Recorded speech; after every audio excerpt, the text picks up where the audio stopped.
Not much.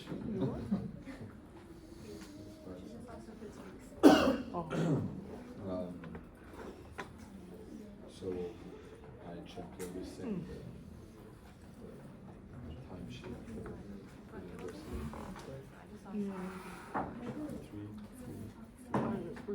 You And we also have 2 hours from the assessment next week, so you don't have to worry next week or something either. We're just gonna give them the assessment.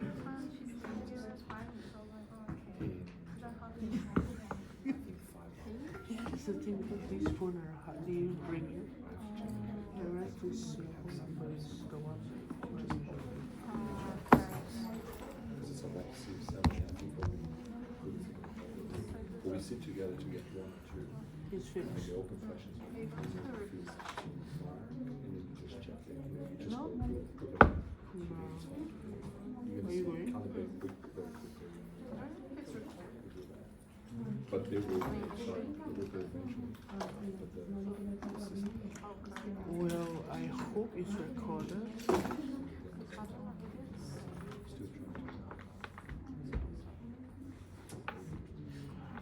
But it's at 16, right? It's just here. You know, not if it's not. Mm-hmm. And it's not. You might go. This person. Oh, fully. Something you Hello. Hi. But you know, If you want to, yeah, why not? good question. I think it's there. Do you guys, this is a good question. Good morning, everyone. If you cannot find the video on the, so you know when you click the inside the modules, usually we have a video there, so video does. Do you guys see on your web page Echo 360 on the course site? Inside Echo 360, you have all the lectures there, right? Can you, maybe can I see one of you in your accounts, because sometimes like we don't have the same view. If you guys are in your account inside the campus, please just let me know, then I can, you have that? Yeah, that's, yeah, so you see, you can actually go, it's not actually an easy link there, but if you go to Echo 360, No, you see that all the lectures it's are not there. coming. That's a good question, someone asked that as well, it's not linked, right? Ido has to help, because he's the, you know, he knows a lot about the website, and apparently we have to do some, whatever, some download and then upload, but you can see all the lectures through the Echo 360. It's just not, the link is not there to easy access. Thank you. I think it's a good question because someone else was asking about it.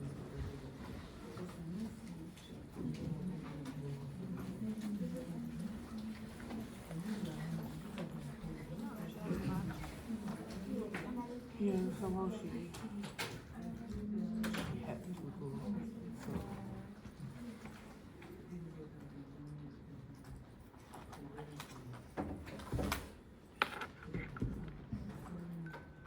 What time is the revision lecture? 1 to 3.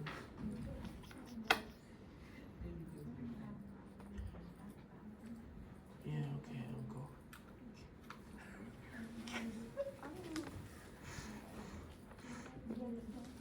I mean, why not?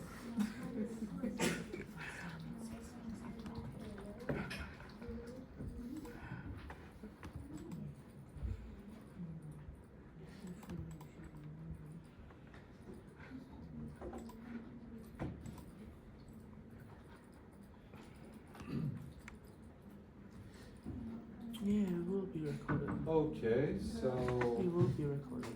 There's a schedule for it. So I think if we can all do the same as we've done before, go inside the module 6 and you can, usually like we like to open a new folder called maybe whatever workshop, whatever works for you, module 6,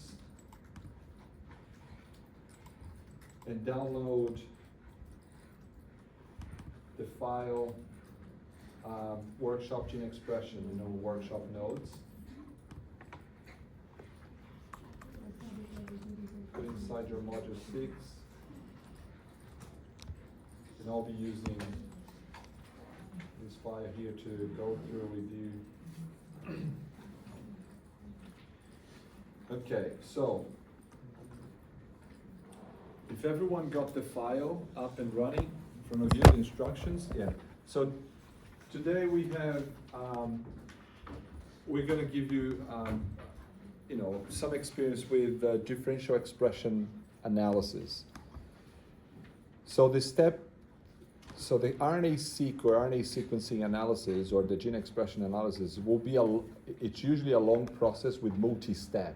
So what we're doing here, because of the amount of time, is just one part of that. That's the final part when you have all the other steps done to the point that you have a count number for each gene, for each sample, okay? But we have 3 disease and 3 controls, or samples, and we have counts,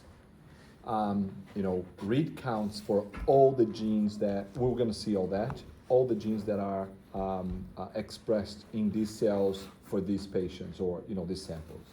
So the data is real, but of course we selected 3 versus 3 to make it very prominent and very easy to see the differences there, right? Often it's not that different. You're gonna see what I'm talking about in terms of that different. So if you go to the document here, you're gonna see the first block when we ask to install R. You don't have to do this. This is an option. I just leave this from previous workshops, and some of you sort of like to install your own softwares on your own computer, so I give you the opportunity to do it if you want to, but you don't have to install R in RStudio. Some of you might have it, so you can. That means you can run the differential expression analysis script on your computer locally. But because often in our experience, especially the classes are actually expanded severely compared to the previous year, so we have a lot of people, and if we have to install and help people installing all these softwares, it takes like usually 40 minutes to 1 hour just to get going.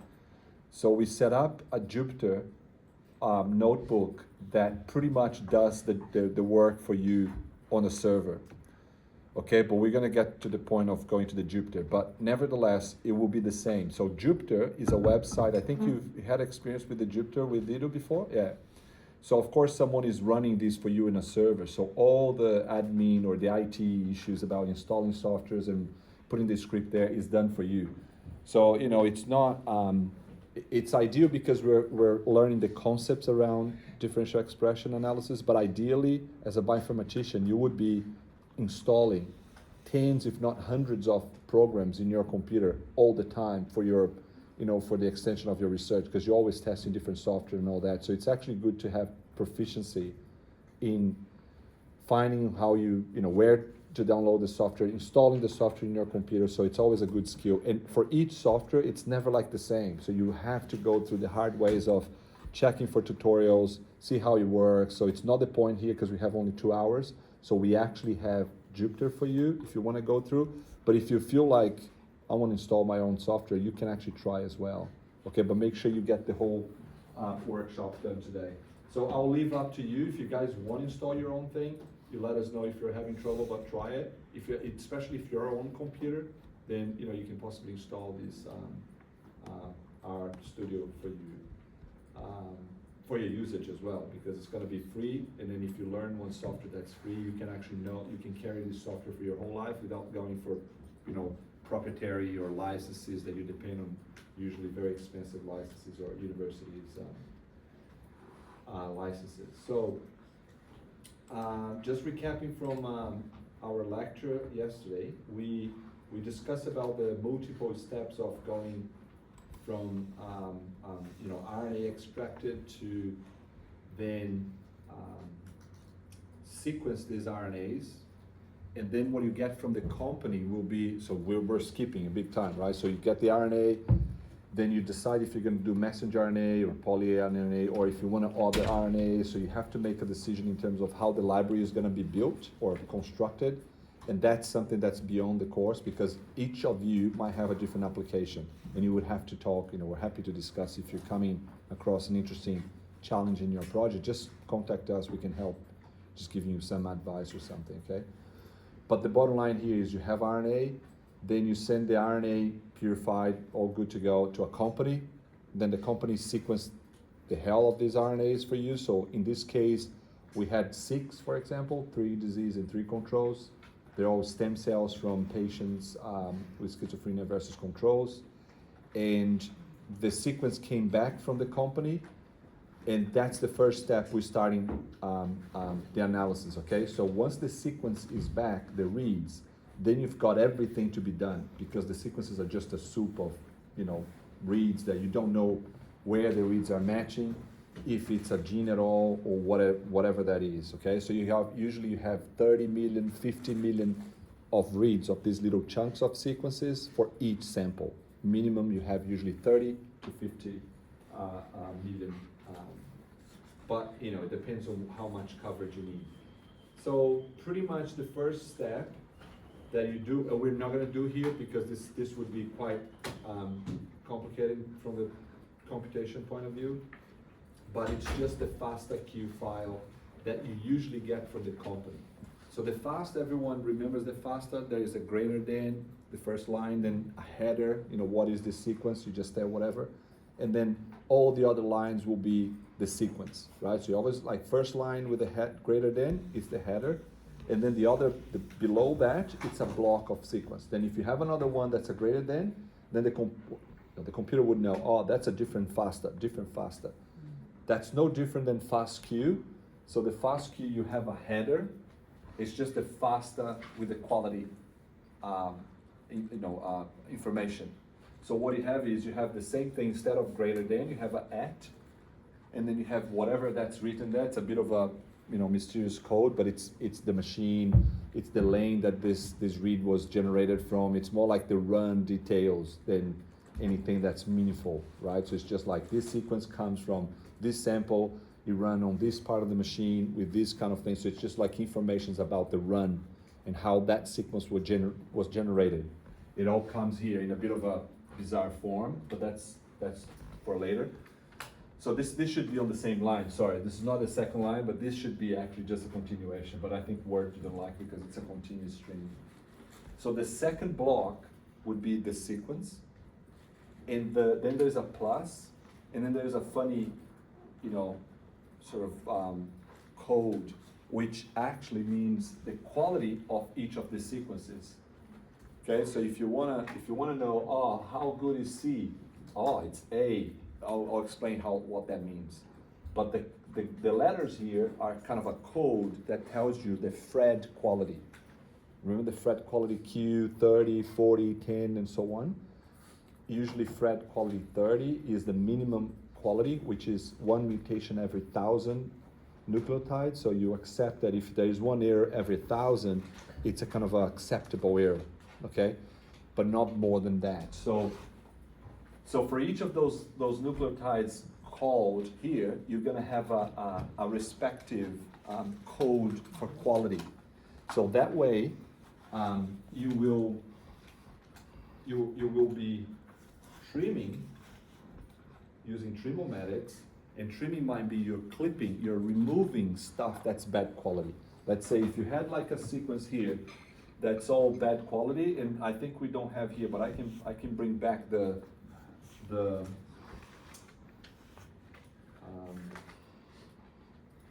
I can open quickly our lecture so you can easily see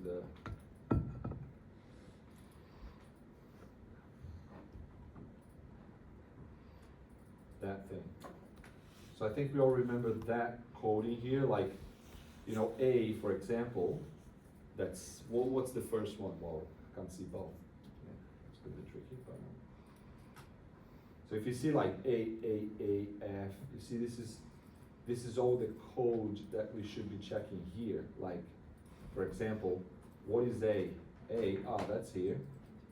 So A is a Q Fred score of 32. So remember there is a code for each character we use in the computer, from the special characters to A, B, C, D, and all the alphabet.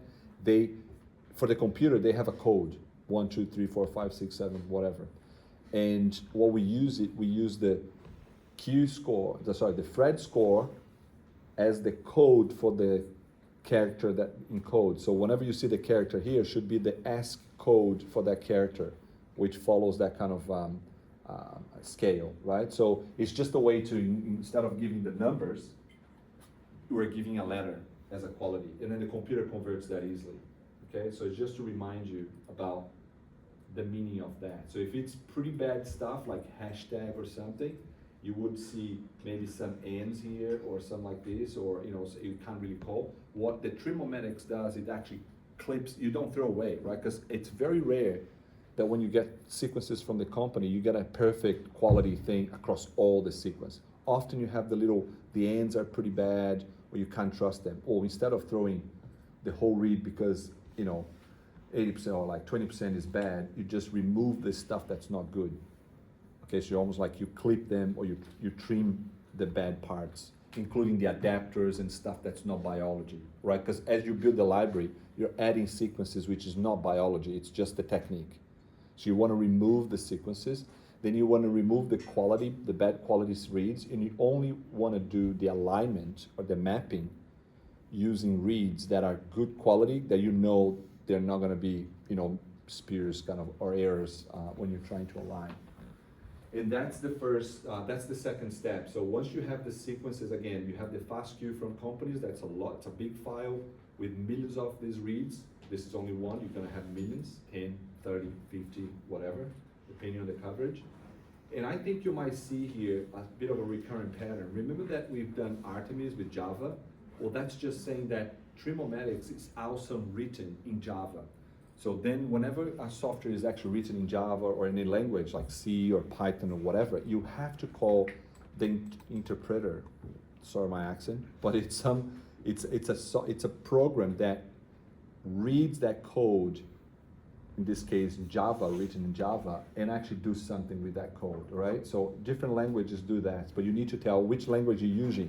Java, okay, this is written in Java. So we're saying run Java, actually run Trimomatics, which is here, using the Java environment, okay? So, and the rest are gonna be all options for the Trimomatics. What kind of files you wanna run, what are the, clipping methods or the trailing, how much you wanna clip, how restringent you have to do this kind of clipping or this cleaning. So there's a bit of a, playing around and troubleshooting with these parameters. Often, default is fine, but it's nice as a bioinformatician to know the parameters mean something that might be relevant for your case. So don't just go default. If something is weird in the analysis, it's because you have to probably know more about the parameters and the options that you should actually be changing. But for this course, you just have to know that there are steps that needs to be done, and each step do something different. Right? The first one, you clean it, Trimomatics, so you clean everything that's not relevant for your mapping. Then we map, and again, we're not doing this in this course because each step might take hours just to do this thing, so we don't have the time and even the computation to do that, because you need like a big cluster or a big server to do some of this analysis, and too many people just to run all these things simultaneously. But there are websites, if you do a mini project, there are websites called Galaxy, that you can set up your own pipelines, and if your data is not too gigantic, so you can probably upload and run that in this server. But remember, if you have like 100 samples or even 50 samples and you have like terabytes of data, whenever you're actually sending these to the cloud and coming back, this could take days if not weeks. So sometimes you have to run locally because the data is just too big, okay? So the star is the same story as the other program. So you're running star program, and you're giving, for example, an option called, where is the genome? What's the directory where you're actually putting the genome? Or that's the, that's the index of my genome. That's the genome prepared for this, but it's the genome. Then here you have, I want this program to run or split the run in 6 cores or 6 CPUs, so you're parallelizing. Some softwares allow this, some don't. So you actually say, run this in 6 CPUs in the computer to speed up the process. Okay, so you're parallelizing this. And then you have how you're, this is my files, my input files, which are clean, high quality, FASTQ files. So what star is going to do, and many other options, you can go on and on. So you have to read the documentation. Every time you're going to go run a software first time, it's due diligence to actually read everything and see, make sense of the whole thing. And there's no way around. You just got to do it and spend time, hours if not days sometimes, just to understand that. But what star is doing is taking each of those millions of reads and aligning them with the genome. Okay, so matching alignments and just doing the alignment. So that's what star's doing. Once you have the alignment, then you need another software, that, for example, HTSeq, that will count. So HTSeq will look the alignment, the mapping, and then we'll make an output or a table for you of, based on the gene annotations, where the reads are mapping, and if there is any gene in that place. If there is a gene, then you just say, for example, gene A, then you're gonna have 110 reads mapped to gene A. So gene B, you're gonna have maybe 10,000 reads mapped to that one. So you do this for all the genes that we know and annotated on the genome. That's the importance of why you need to see where you need to know where the gene is annotated. Then you see where the mapping is happening, and then you just say, inside this place of the genome, it's a gene. So I'm gonna use all the reads mapping here as counts, as evidence that this gene is expressed. Okay, so the number of counts is proportional to how much that gene is expressed. Okay, so if you have like 100,000 or 10,000 or 1,000 or 10, it reflects how much that gene is expressed, because it's the amount of reads coming from RNA.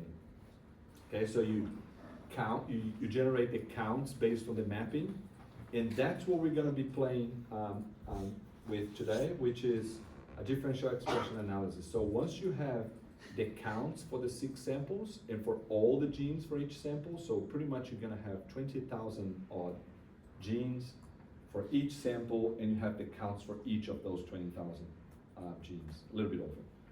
Then you have this for 6 samples, and then this analysis, this step of the analysis will pretty much start load libraries and things that have the methods already, the functions already ready to go.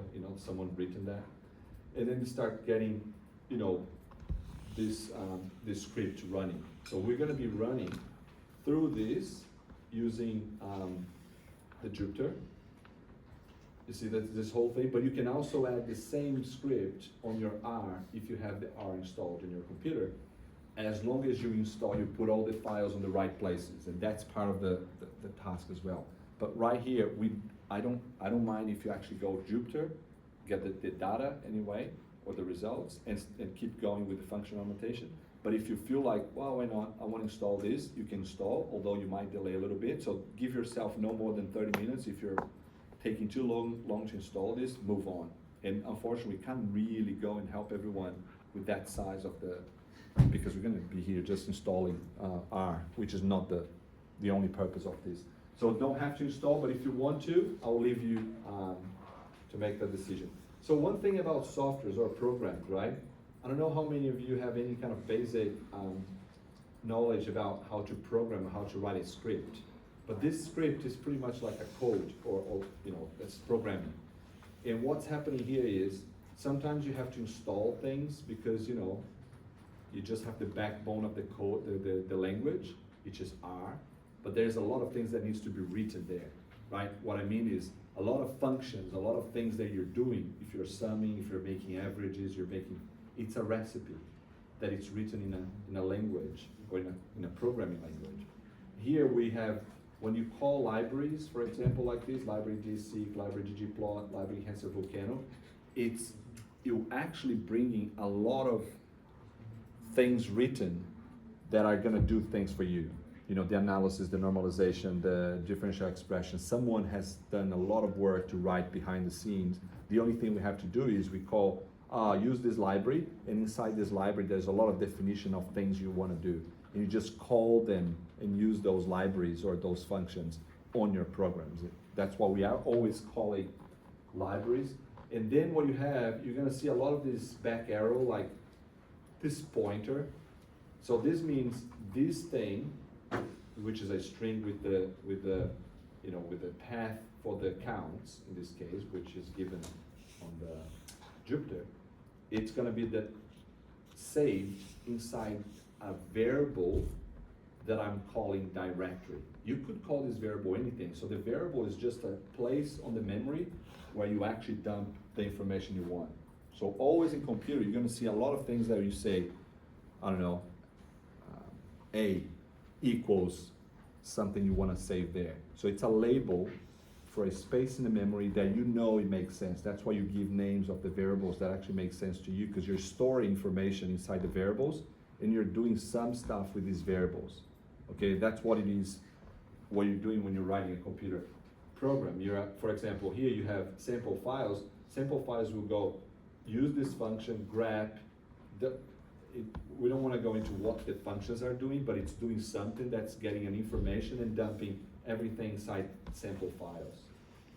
Okay, and then you're gonna have, you see that's actually not, oh no, that's sample table as well.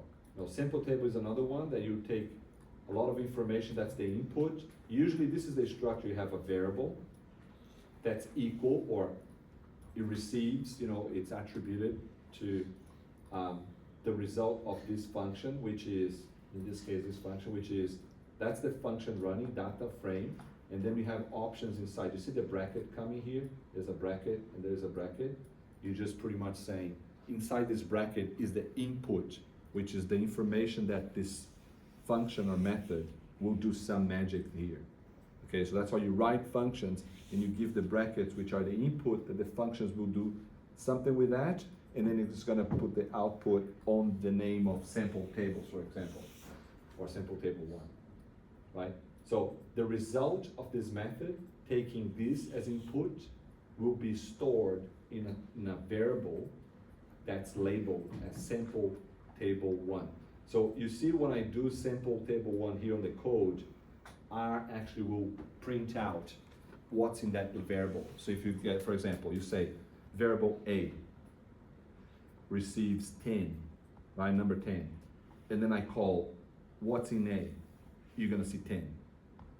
Okay, it's a point in a memory where you give a name that makes sense to you, where you store information, and then when you call that variable, you get the information stored inside. And the information could be a big, complex bunch of data. It could be one number, it could be a letter, it could be a whole text. So it doesn't matter what it is, okay? It's just a place where you actually remember where things are. So in computer, you're just storing things in variables and using the variables as input in functions to do some sort of magic there. So every time you see in the code that we're printing these things alone, it's because I'm printing the value stored inside this variable, so you can see what's in there. So when you're learning software or programming, the first thing you do, you start printing everything you can possibly see, because you understand how things are being stored. So for example, if you use someone else's code, you can just to reverse engineer, to break the code, or to know how people do things or write the code, you will start printing in every step of your program, so you can see what's stored behind the variables, because it's not a trivial thing if you're not heavily involved in programming. Eventually you're gonna see in your head, you're gonna start seeing, I know it's doing this, it's breaking, putting just that information there, so you don't need to print it. But at the beginning, I used to print the hell of the thing. So every variable, I'll just say print inside the fors, print inside outside the fors, so you can track what your computer is doing as you're running. That's the only way you're going to be learning really, at least the first time. Then you get used to the whole thing.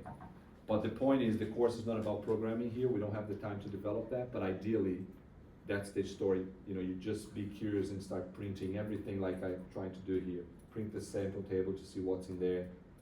Sample table 2, print this thing. And then I think you see that there's a repetition on the pattern. You always have something that's a variable, like keep, then it receives the output of the row sums. That row sums is a method, because I see the brackets here, and I see the bracket here. So it runs a method or a function using counts, and the counts is another function. You see you have like a function that does something, and then it gives the output to another function that does something else. So it's building blocks, and the program is nothing more than building blocks of tasks or methods you're doing. So you always design something that does something automation for you. So for example, the sum of 2 numbers, you could just define a method for that. You give 2 numbers, like 1 and 2, and then you say sum of 1 and 2. It's gonna do the sum for you and give 3.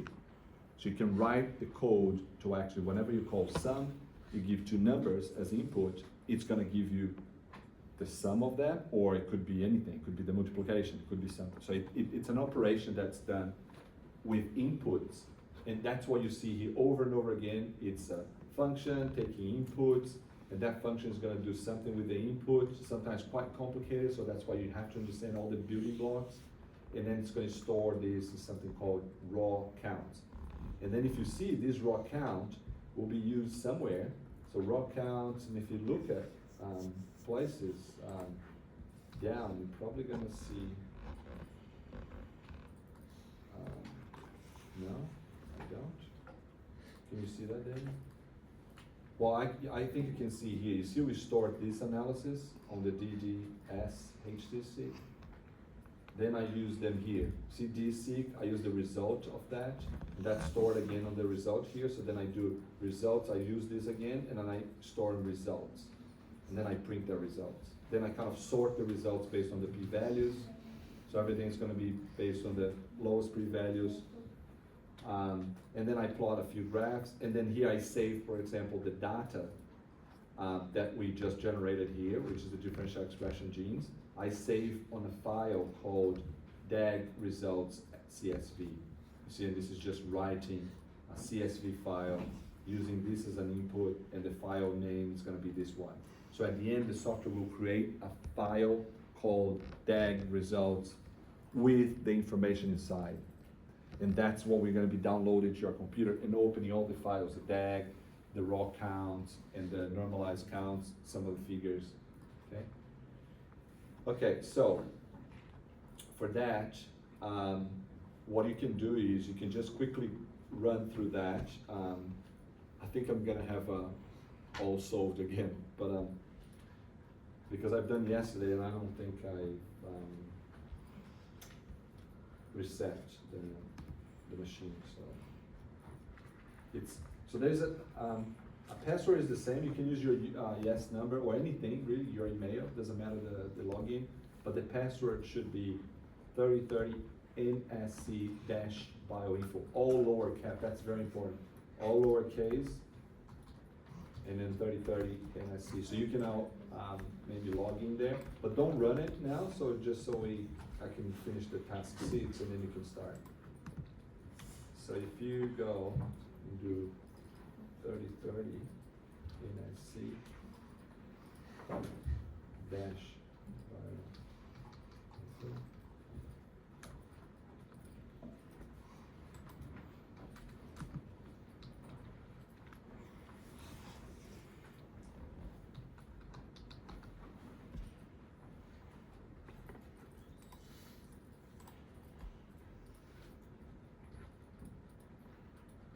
maybe that's the same case.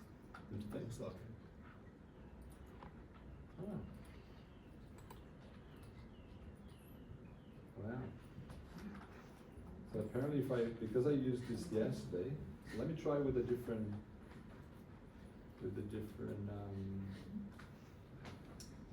username.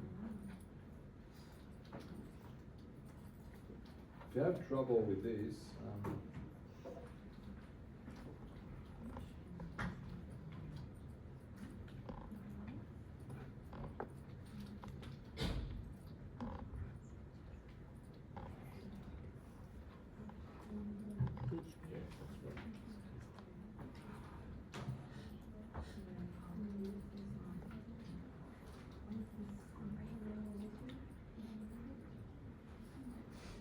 I got my name spelled like a typo.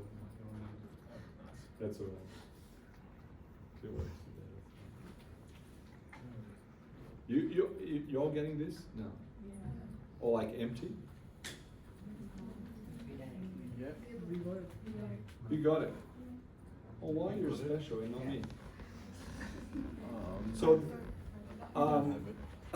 that's ironic. But okay, that's good. So you guys have the thing. And if you run now, because this is the thing, if you run, every command is going to be running automatically for you. So you're pretty much done the prep, right?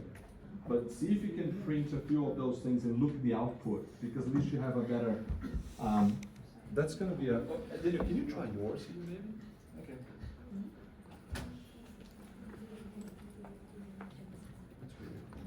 That's weird.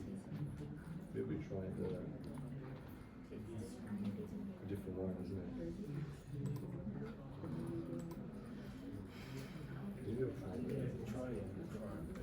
I didn't run fast. For the same person who was coming. For why?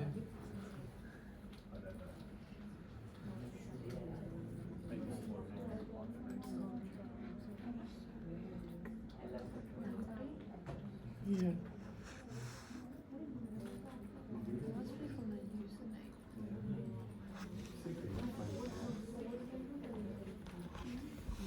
Do you think that maybe it's actually running out of space?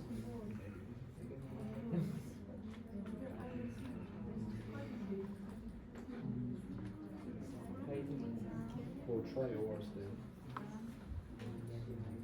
Just to see if we can get the 30. So anyway, so when you run, the only thing you need, and I'll probably have to, yeah. So you see on the left side, you have a few folders and files. Inside output, you can see htseek folder and then output folder. You have the same problem. You have that as well? No. You don't. Why some of you, or some of us, all got it, you got it? Are you ready there? So you got it, by the looks. Yeah, you got it. Yeah, so if you have, okay, so most of you, hold on, yeah. So most of you got it right, so that's okay. So on the left side panel, you're gonna have a few files you can download. Just download them all, like inside output. You're gonna have a few.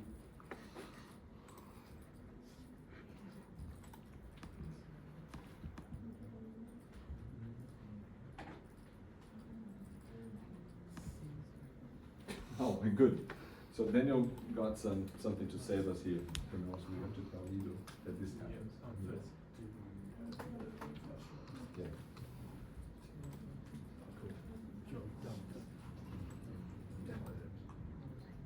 That whole thing. The whole thing or just that? How do you download that? Download, yeah.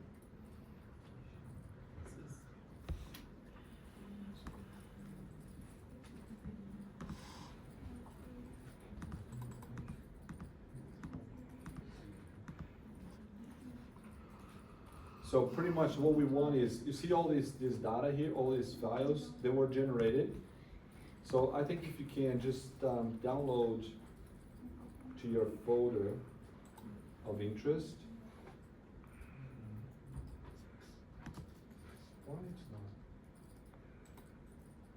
If you did download.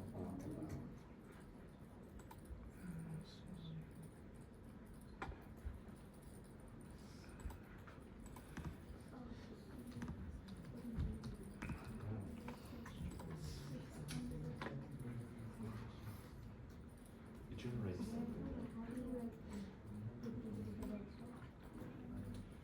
So okay, so what you have here is you have a few things. You have the experimental design, And that was generated based on the software, and if you go back to your code, actually probably on the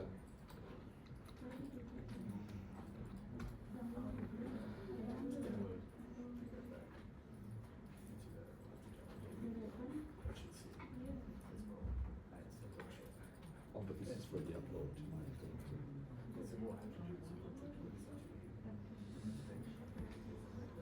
Rebooting.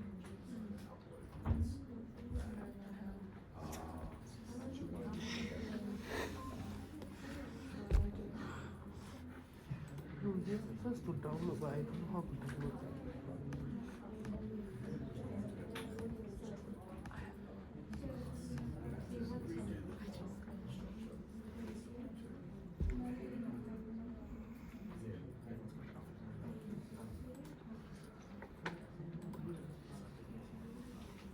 Really?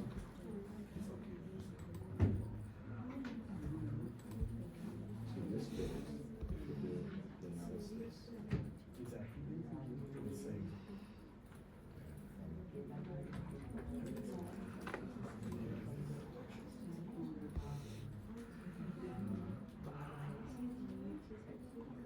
see, oh, but it's not. Oh, no, it is.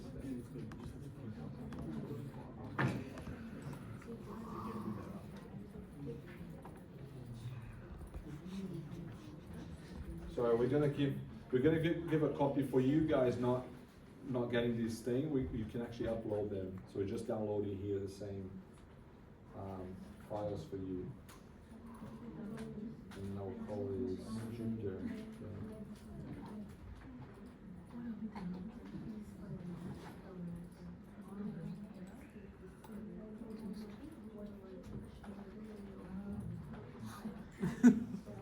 Download this. No, we don't.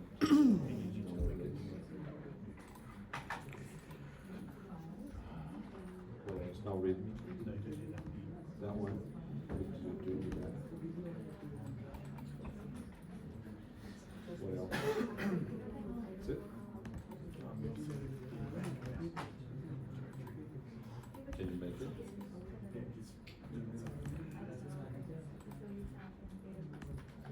No, I'll just make the output inside that. Yeah.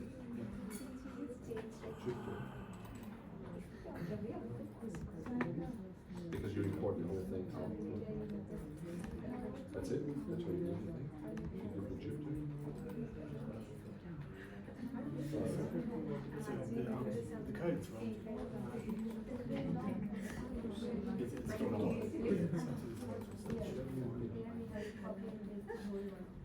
See if you get it. So it's inside Jupyter. Check it. We should test it. No, but then I have to open.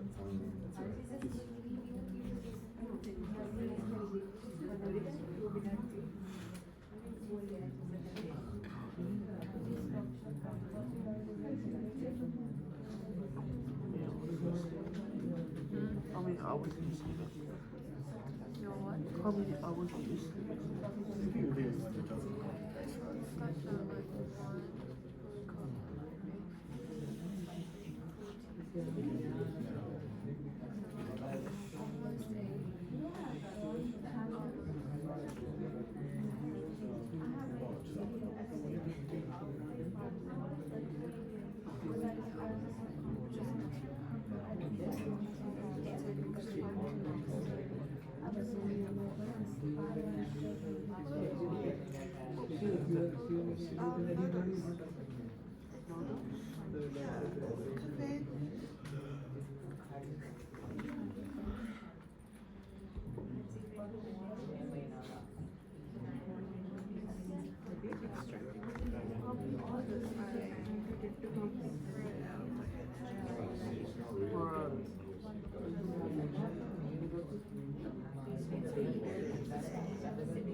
Is it useful?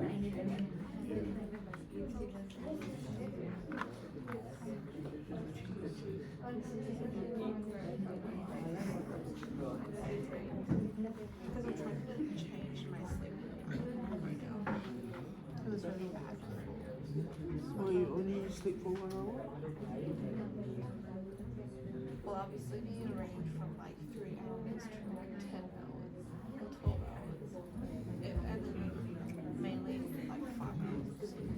Right. Obviously from like 3 to 5, 2 to 5 a.m. And then when you have like 12, 10 hours. And it's just all like every day. Every Right.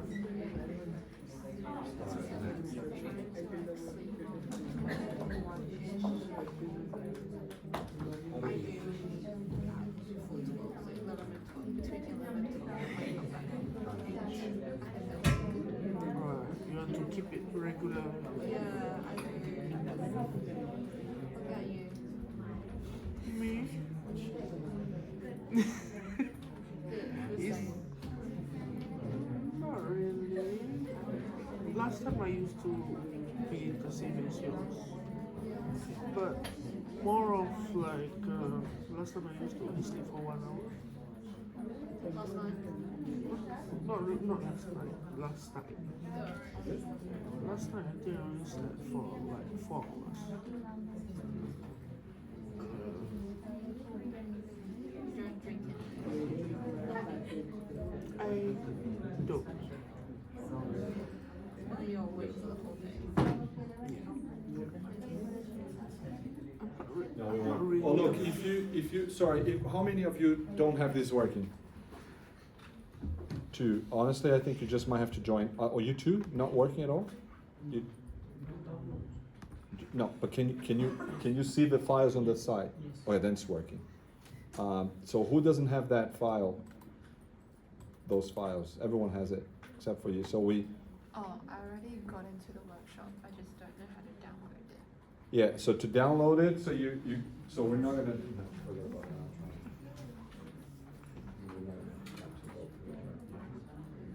So if you go to output, just double click on output, select them all, then right click and download. Okay, select them all inside output, right click, download, then you're gonna download I only have one. things inside here or whatever. We only We have only the experiment, that's all. design. We don't have We only have program. the experiment, the second one. Oh, you don't You have to run it.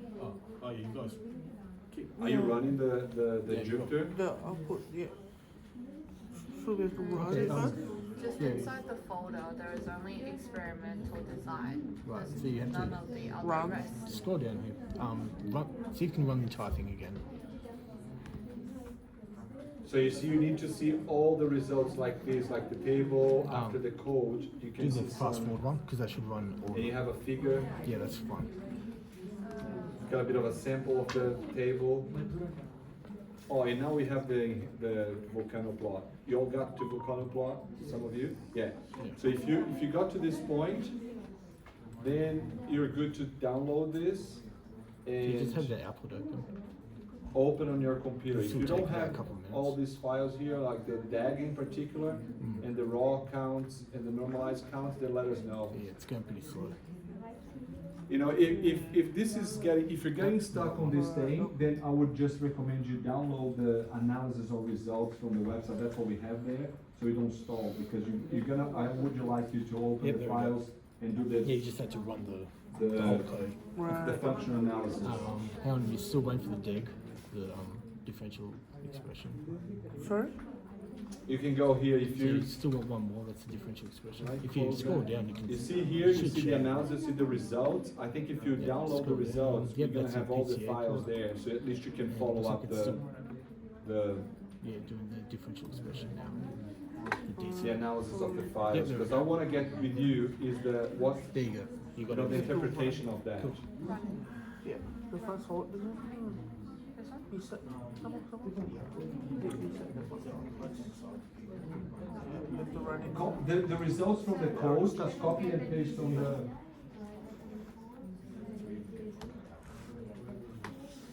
Yeah, you have to wait. Go back to your workshop.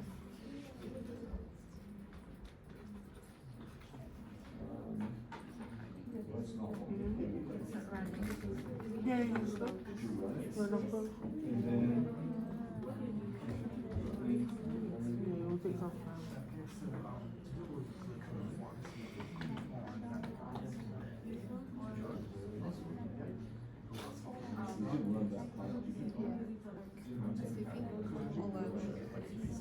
Make sure you run all the way the code. Okay, that's too easy, but you have to make sure you run all the way to the code. If you're not getting the results saved,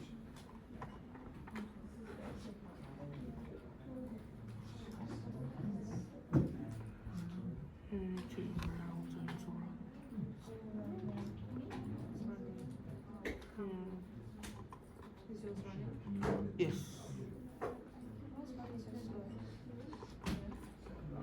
You must be joking. oh, it's because it's taking time. Oh. Yeah, that's it. So it might take a little while just to run through that. Yeah. So see if you can copy these figures and post and paste on your workshop, and so to show you run through the results you find there. Just copy them over. So now you can download this with the right click and download all files.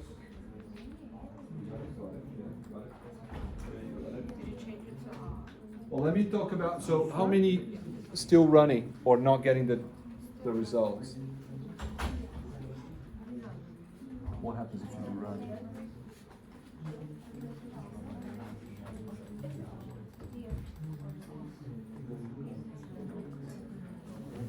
This might take a little while.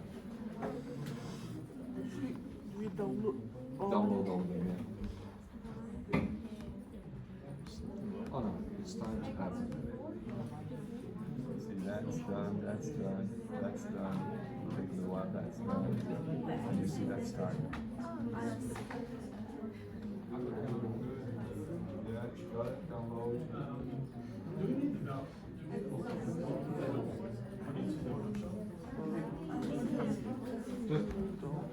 The Vulkan, if you copy and paste, so if you download, if you can't download, that's fine. The Jupyter is a bit weird. But just get the results you have so we know you run the thing. So just to organize this better, I'll match this with your folder, which is called output, right? And I'm just moving everything inside the output.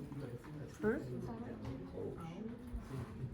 Yeah, there's a last one. Yep. Yes. Did you get an A? Yeah.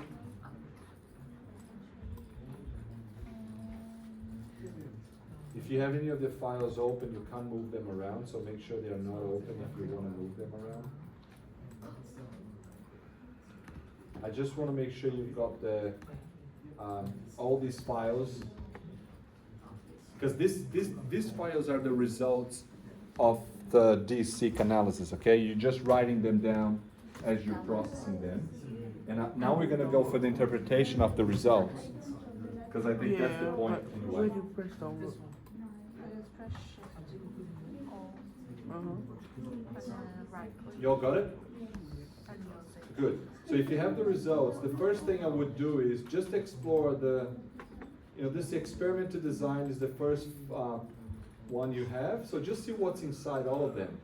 We have different samples, the name of the samples, that's actually inside the HTSeq. So each of these files contain the counts for the calculation, then the disease, and then here we just say, of course the file name is telling you, but sometimes you don't have the condition label. So we label which file is which condition. Okay, that's important to have a table that will identify them as disease, control, condition 1, 2, 3, whatever that is. So you have a bit of a code for your analysis. Then you can actually see the results like after the counting, because the DAG results is the final result. The first result that's going to be generated is the raw counts. So if you open the raw counts, you're going to see actually what the counts, the raw reads are. You're good there, Daniel? You download it? You're good? You're fine? Yeah. Right. So if you scroll down this table, you're gonna see all the genes, and this is the official name of the gene for the human and for human genome. And you see this is the sample one, sample control 2, sample control 3, disease 1. So each column is a sample, each line is a gene, and each of these numbers are just the amount of reads mapping to that gene. So what you have here, you have that gene with this number of reads across all the samples. Okay? And then what you have is, if you scroll down, you're gonna go to 20,000 something. And all the numbers are here. You see the spectrum, like the variability. You have like, sometimes you have only 1 read, 2 reads, but all of a sudden you have 2,000. Sometimes you have like ridiculous amount of, tens of thousands, like this one, 100,000 reads across all of them, see? So that gene is heavily expressed, that gene is not expressed at all, almost. And you have the variability on the genes, and you also have variability on the number of counts. So if you go all the way down to the counts, if you use these counts as it is, you might get away with that, but that's not ideal because of that. So if you do total, and then if you do equal, sum, open brackets, and you select the whole column, we're gonna see how many reads were mapped. Right, if you see, I'm just doing a calculation here, sum, if you've never done this before, sum, you're just going for the B2 to the end of the, just select the whole column. You're gonna have the name here will be, so the value here will be the sum of all reads for that sample. So if you do this, now you can just drag this along, and then you're gonna have all the number of reads, total number of reads that were mapped. And if you look, you have 38,784,720 reads for this sample. And you see here you have 32 million, here you have 42 million, here you have 38, 35, 31. You see there is a variability of like 42 to 32 has like 10 million reads more.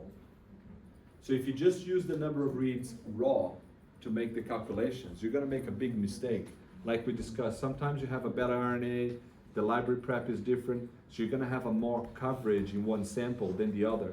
So you always have to normalize the data. Okay, and normalization meaning you're gonna now do the normalization per sample. You know the total, each one represents a fraction of the total, you just make in terms of fraction. There are many ways to normalize, but the easiest way is to think about bringing them to the same scale so that they don't have like biases because of coverage. And software does that. So what you can do now, you can open the normalized counts. See, remember the numbers here?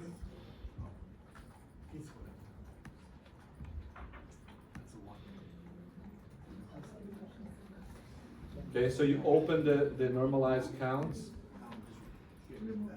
and then you're gonna see something similar but different. So this is what you see now. You see the same genes, but now you see a different range of values.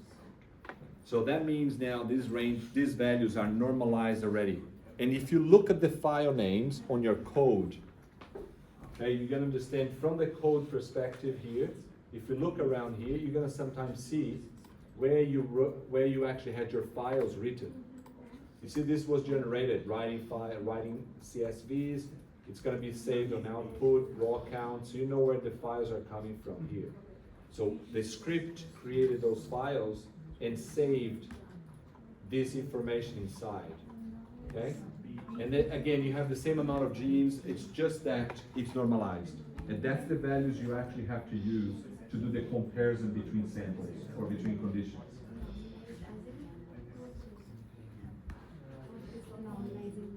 Well, normalizing is like if you have, for example, if you have 50 million and the other one's 10 millions, you can't just use the absolute numbers, you know, the total. So you have to split the 50 million per the 20,000 genes, so you can get like a frequency that's normalized. But normalization, you just eliminate the absolute values and you go for relative values to what's the total there, right? So if you have more, then you're gonna have more reads, but in terms of their proportion, they're gonna keep the same proportions. And that's why you get the normalization done. So you've got two, now, remember we got two data sets. Oh, well, what is that?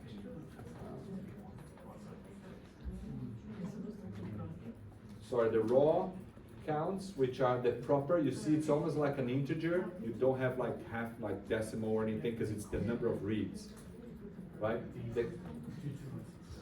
The normalized ones are like a fraction that is, and normalization will have too many methods. So we're not gonna go into that. You'll have to probably know what's the best normalization method for your case. That's gonna be different for each situation. So pretty much the same. Now, so the next graph is, before we go into DAG, actually let's go to DAG. DAG results, if you open them, okay? So if you maximize this, again, you've got to go multiple columns. So these are the, you know, pretty much the headers for the column. And now you have here, remember that I've sorted by p-values. When I've done the analysis using R, I said rank the genes with the lowest p-value, which means it's a significant difference between the condition, disease versus control, for each gene. Okay, so for now you have 20,000 statistical analysis, or over 20,000, for each of the genes. So for example, let's look at that line. Right, you have that gene ADGRD1. The base mean is often if you see here, you see 1912. If we look at the raw counts, it's going to be the average across them all. Like, let's say if we get this gene, and then we look at the raw counts,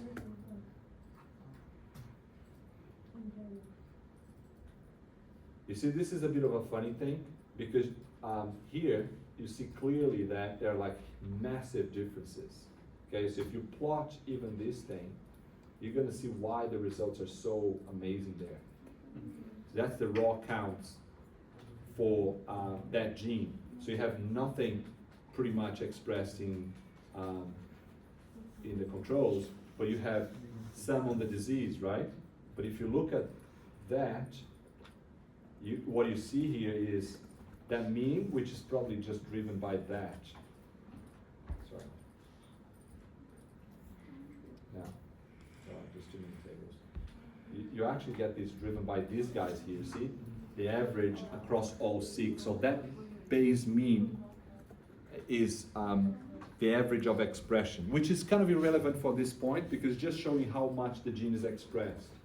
Okay, but if you look at I want you to look at so all the genes and all the p-values, there's all amazing p-values. Ooh, that's not good. And the important columns are those. So the adjusted p-values is because you're doing this hypothesis 22,000 times. So you have an adjustment of the p-value because you're doing multiple hypotheses. Okay, this is beyond what we have to talk here, but this is a statistical issue. So you usually, when you do too many hypotheses at the same time, when you have thousands of tests, statistical tests, you have to make sure that the p-value is not due to a spurious sheer number of doing things 20,000 times. You might get this just by chance, a good p-value. So they have an adjustment. But at this point, it doesn't matter. You have to look at the p-values. And then for each of these genes, you're going to have a base mean, you're going to have a log fold change. That's an important measurement, and the p-value. Pretty much those two are the values you're going to be for example, reporting on your paper or on your thesis or whatever, where you're saying 10 times upregulated because it's positive in relationship to the disease, to the control. That's what we're saying here. And if you look at the graph, that's pretty much what we have, you know, actually it's more than 10 times because that's log 2. So if you transform that, it's going to be 2 to the power of 10. That's the level of thousands of times that you have upregulation. Okay, so you're just showing that the data here is pretty much supporting what you actually calculated here. You're just summarizing that graph. So you're getting 3 samples that are super high, the 3 samples that are super low, and you do 1 divided by the other, then you have a fold change. Okay? Let's look at the negative. You see the negative here? Plot the same way the negative number. You see this is actually down-regulated. So this is the disease. In disease, that gene is down-regulated in relationship to the control. That's a relative measurement, it's not absolute. Okay, so it's always in relationship to a healthy control. So if you plot this 5 minus 5, you're gonna see that's quite a different story. Actually, as a matter of fact, let's do something here. This is the raw. I also plot this for the normalized values. Because if you have the normalized values, and we go back to our first gene, I just copy. So let's see the normalized values. It won't change much, but it will change the scale of the data. So if you do this, and if you just select and just quickly insert and just do a plot, easy one.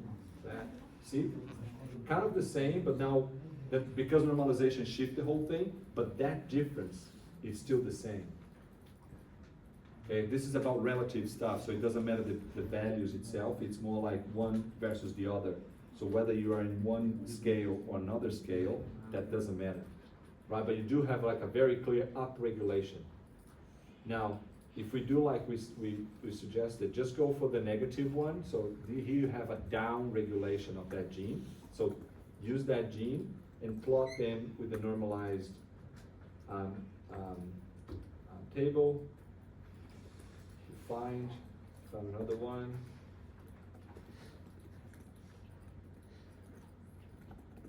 Then we do this. You see that's the opposite now? Oops. Now you see that this one is higher and this one is lower, and that's why you have something like this. Something that's negative will be the opposite. Something that's positive will be like this because it's in relationship to the control, right? You're always talking about, oh, it's upregulated compared to the control. It's downregulated compared to the control, which is meaning that the gene is more abundant in the disease in one case, and the gene expression is less abundant in that disease versus control. So once you actually find the genes, oh no, just a sec. So go, if you're all open to PCA, and I'll just quickly go and explain because for whatever reason, the volcano plot's not actually saving here. I'm going to show you at least. Oh.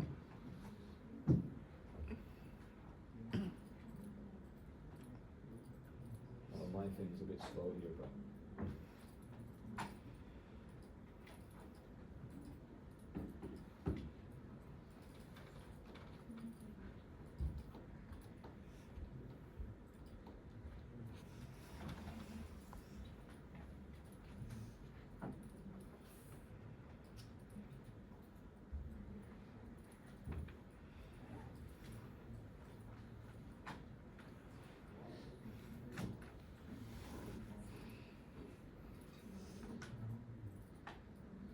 When did I save the results?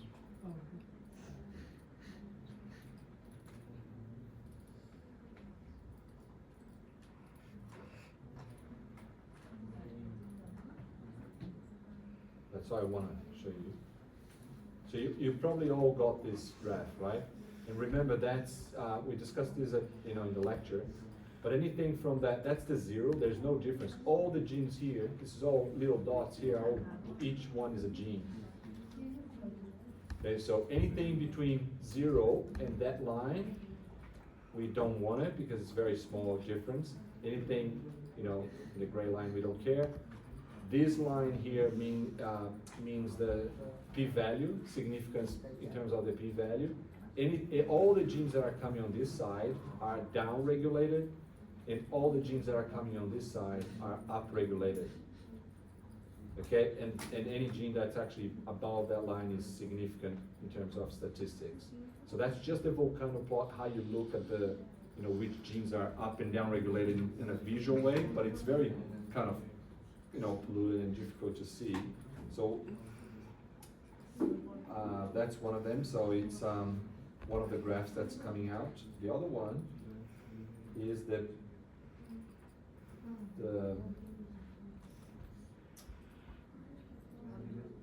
PCA. You all have that, PCA, so right. So this graph, how many, have you heard about principal component analysis? Any of you has done this before? No. So you see that you only have like one variable, PC1 and PC2. So this is an interesting, it's called principal component analysis, where you collapse the 20,000, all these guys here, the 20,000 or even more than 20,000. You pretty much do a mathematical transformation where so it's 22,000 dimensions. Each gene is a dimension of this problem, okay? So PCA reduced the dimensionality by collapsing or joining all the 20,000 dimensions into less dimensions like PC1, PC2. But this only makes sense on the mathematical space. This is the place where in the mathematics you have a vector that really finds the axis that explains the variance of the data. So you actually forced to be really different, and that's your PCA. So the PC1 is always the most, the variable, or the dimension, the reduction in the dimension that explains the variance. So you have the PC1 and the PC2. So 73% of the variability in this data is on the PC1, and clearly discriminate all the disease versus the control. So this is just showing that if you look for all the gene expression signature, I can separate disease and control very easily. That's how people actually find biomarkers for diagnostics. Okay, if you don't know what you're after, you actually measure a lot of things and you see if your samples separate. In this case, not a big deal because it's a clear separation. That none of these samples are touching each other. So I can use a lot of genes here to discriminate them and almost classify them like 100%. Okay, not always in the real life this is going to be like that. You have a lot of overlap, and you're just going to always have errors of accuracy or precision or for predictions. But that's how you could run a machine learning or a classifier and tell, oh, if the expression of the gene is such, I can tell this is disease, or this is control, or this is that. So it can tell you that is pretty good. Sometimes you have like a dot very far from the group. They could mean that it's an outlier. Is that the PC analysis on the raw data? No, the PC it has its own normalizations.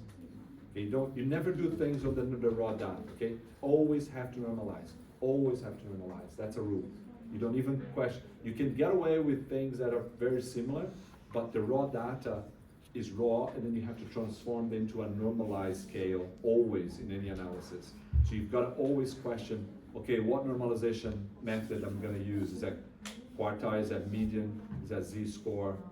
There's many different normalizations. In each case, you have to actually evaluate what's the distribution, what's the statistics that's more reliable or more appropriate for this. And then, of course, you might have to discuss with someone with more knowledge on the statistics who can help you. So what are you going to do now with it? So you all kind of have a look at at the graphs, which is good. Now, that task is just the functional analysis that will reveal functionalities that are more abundant when you actually join all the genes together. So in the workshop, I asked to do 150, so we can actually just stick with that. So if you select the best, and remember they're all good here. I can keep going. You know, if you look at the p-values, let's say 5%, right, 2%, still 4,000 genes. You see. If you really go here and you want to do for the significance, then I have almost half of the, like a quarter of the genome that's differentially expressed. It's quite tremendous here. See, that would be the significance level that usually biologists like to stick to. So almost 5,000 genes are differentially expressed in these 3 versus 3. Okay, that's what's saying here. So you could actually analyze all 4,000. That's going to be gigantic. Or you can also, and sometimes you have to do all of them, do a top 100, top 500, top 1,000, and everything. So you have to do a few functional analysis. But today we just for the, you know, so we can get the exercise done in doable time. We just copy the 150 or even 1,000. You can go beyond. It's not going to change much in this case. And then here I just open the David. So in David, you might have to go to Start Analysis. If you go to David, then you Start Analysis.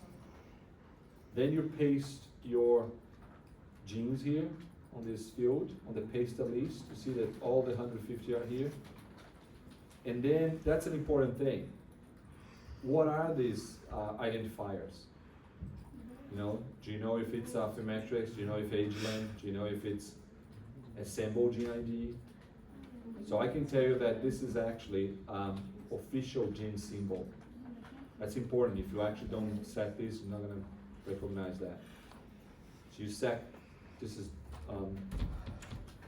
as official gene symbol. So all of them are official gene symbol. And here you just give the species, Homo sapiens. Select whatever pops down. Then you say this is the gene list, and you submit. So once you submit this, you can have this is a tool that's more like a portal. So it's a bit messy the way it pops out, you know, windows out of that. So, but you just go for functional annotation tool. And that's where the annotation analysis is. So for each of those, you see there is a plus and minus. You have for disease, you have for functional annotations, you have for gene ontology, you have for pathways, and you have different databases of annotation in each of those. So the gene ontology will be different levels for biological processes. Level 1 for biological process level 2, level 3, level 5. All I usually go for these. So this is biological processes, BP, cellular component, CC, molecular function, MF. And then as you click in each of those, you're going to have something that's the list of functionalities that are significantly enriched. So this is an enrichment score. It's saying that, see all these genes here were found differentially expressed in our samples, and it's really confusing with database here. Yeah. So all those genes that if I click here, you see all the genes that are annotated for cell division that are in our data. And the p-value here meaning that, you know, if you do one gene, it doesn't tell you much. So that statistic is not about one gene. It's about a group of genes. So the group of genes, a set of genes that are overrepresented more than by chance inside the category called cell division. And then for each of those names, there will be overrepresentation or enrichment of the set of genes that you found hitting that functionality. Okay, it's not yes or no, it's more or less here. It's like they are enriched in these functions. So it's not just by chance. So the p-value is telling you the cell division, that the genes for cell division that we found differentially expressed is overrepresented in this set. So it's possible that whatever is happening in the cell division is a problem there. That's different. It's, you know, if any gene will have a function, okay? Just getting the function for one gene is not gonna help you. You need to get a statistics that tells the group of genes are really enriched or overrepresented in category, functional categories. And what you have here, for each of those,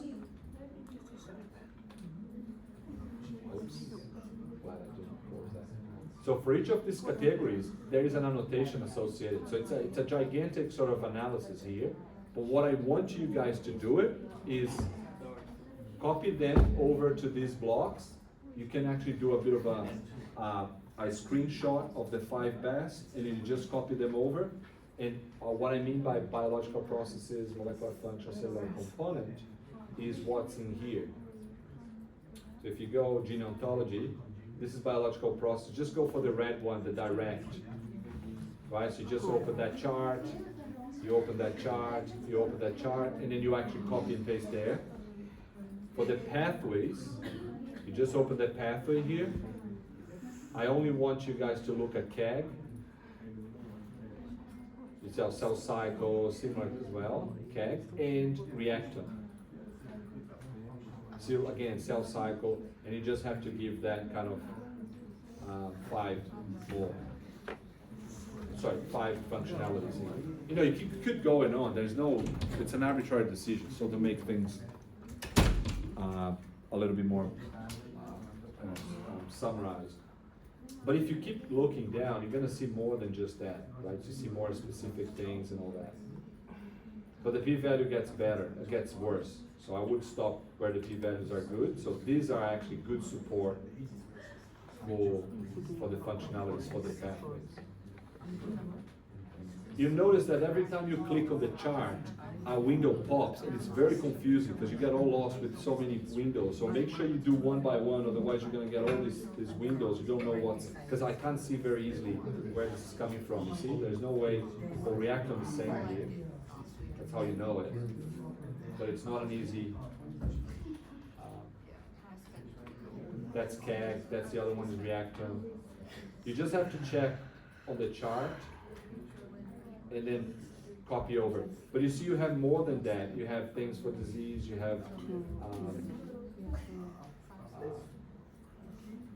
literature, you have notation for interactions, you have protein domains. But depending on your question, you can actually use different databases that will inform if you're after a protein domain, if you're after functionalities.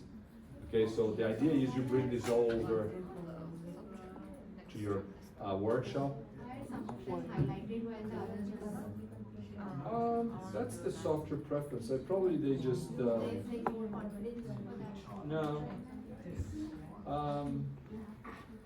Actually not, because this one has also confidence, but it's not actually showing. I think it's a setup. I think it's a specific thing from David. They illustrate the ones they think it's more interesting. But they all have stuff. You know, if you go here, they're gonna have something here, but it's not even that great. See, there's nothing. It's still highlighted. But there's nothing. So whatever. It's the software thing. I don't know. It's a peculiar thing from David. So I wouldn't, but I would explore them all and see what makes sense to you. No, these two my friends. Yeah, because I'm more worried about the molecular itself.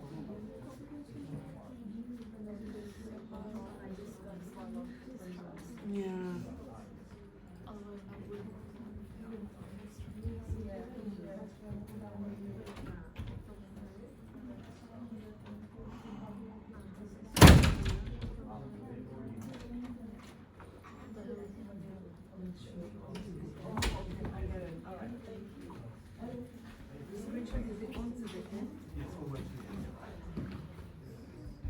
Sorry, I missed out. I'll try to speak.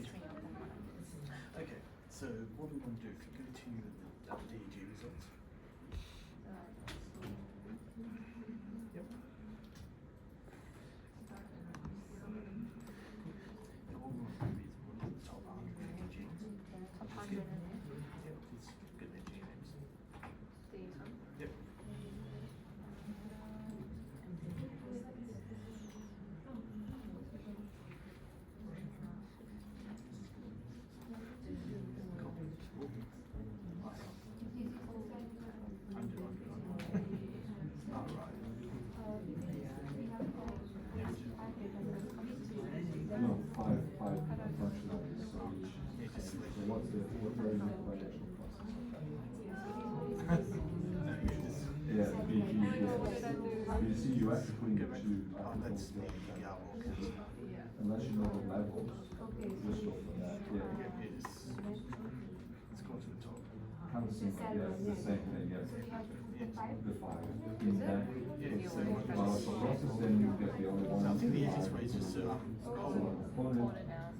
just the five best functionalities that come out, necessary, yeah. just click on the top of there, and then just click on all. So yeah, that selects it. Each of those are the same as this, but just different levels of definition. So we go just put it down there. Yeah, that's financial process. When they go to Different levels of definition.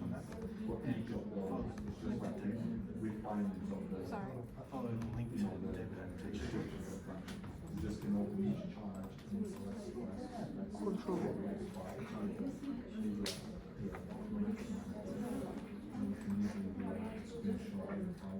Click start analysis at the Just do it for one each.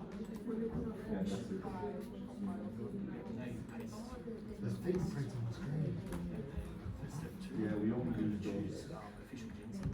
ones because they all come up here on similar, but they're more direct classification.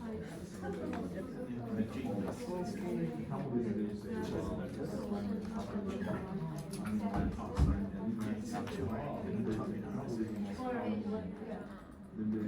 Metabolism of the aluminum we use is you can't define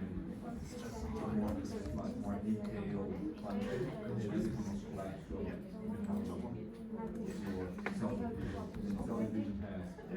control of the meter, control of the outcomes, separate each other, there's also some Okay, so if we go back to your worksheet, so those levels you want to scroll down. more. You want to get the which genes from gene ontology, which processes, what function and certain components, the key pathways and reactant pathways. And I'll show you where those are. So if you click on gene ontology, see, so those the red ones are the ones you want to get information from. And can you do that? Just click on the chart next to it.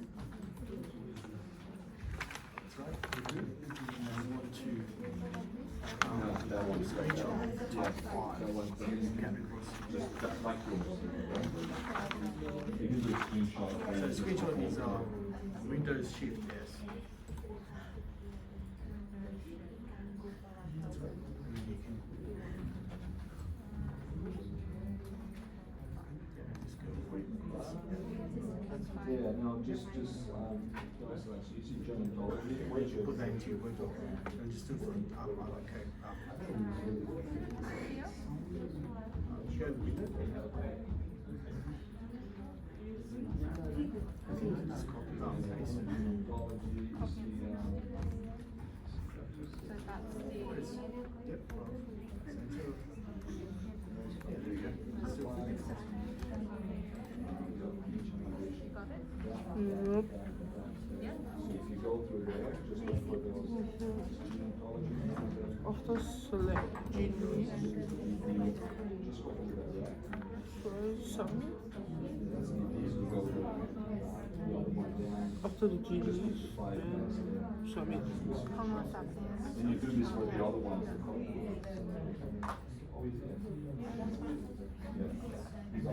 Huh?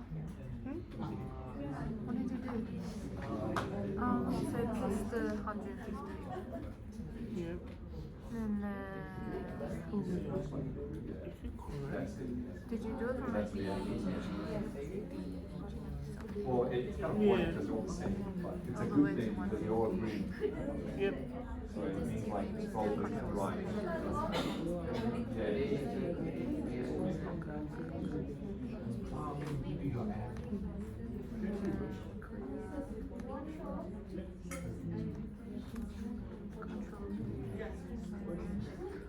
This one? official something? Yeah. Yeah, then Homo sapiens. Then choose gene list and then submit. Yeah, first one, gene list, submit.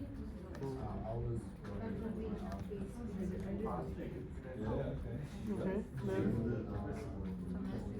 Yep. Yep. 나는 그거 scroll down, go gene ontology. Gene ontology. Yeah. And then the red ones are the one you want to screenshot. Then go chart. And then screenshot the first. Go to chart. Screenshot what? The first five. First five.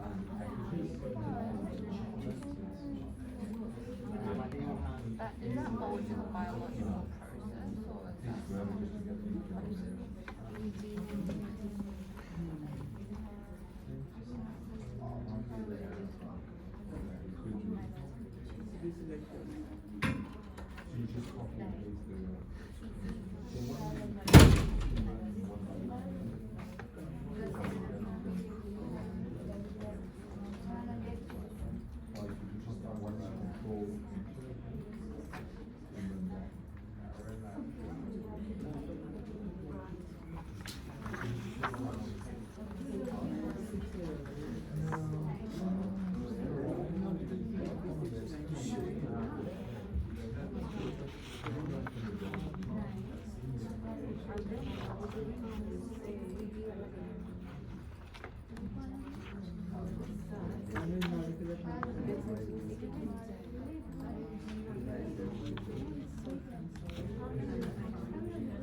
I hope that's not a problem.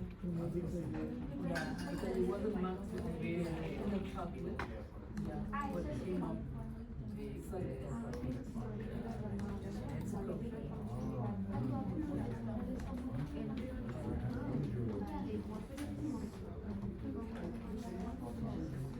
Is that everything we have to do?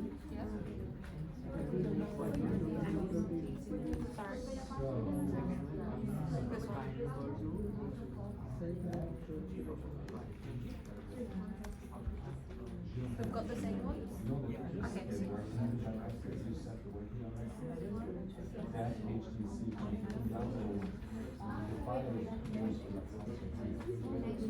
Yeah, so maybe it's not, and I saw that the file names are not there, there's no. Just make sure that this is actually saying, so if you see you have that structure, so this is not saying on the working directory, they look for a HTC, inside HTC we have a star, and inside the star you have the files, pretty much like here, so you can go together.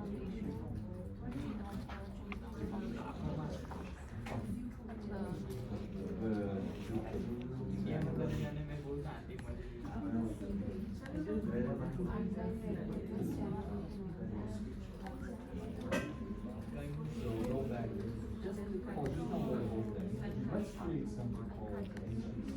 Where is your working directory? Okay. K.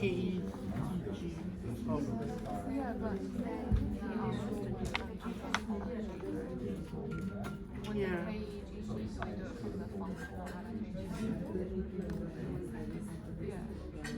Functional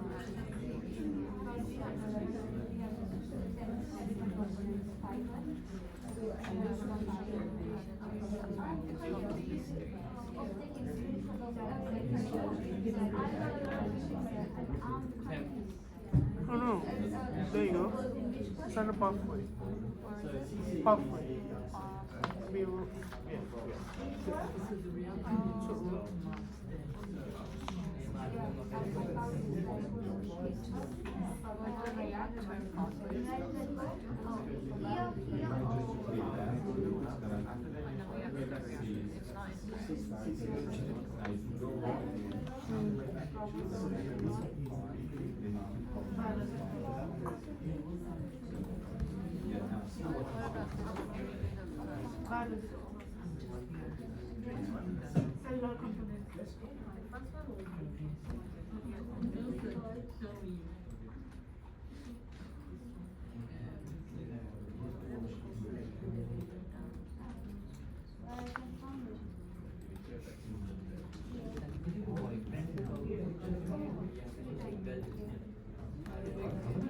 about to do it when we.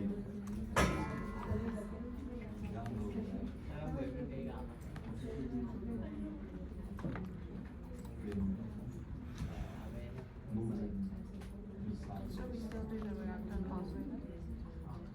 Not sure. Let's ask him. How big Yeah, they have it, but it's not in red though.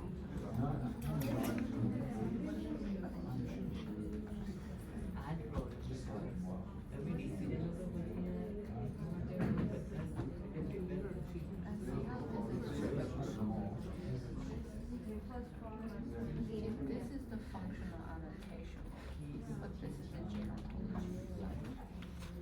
That is genotology.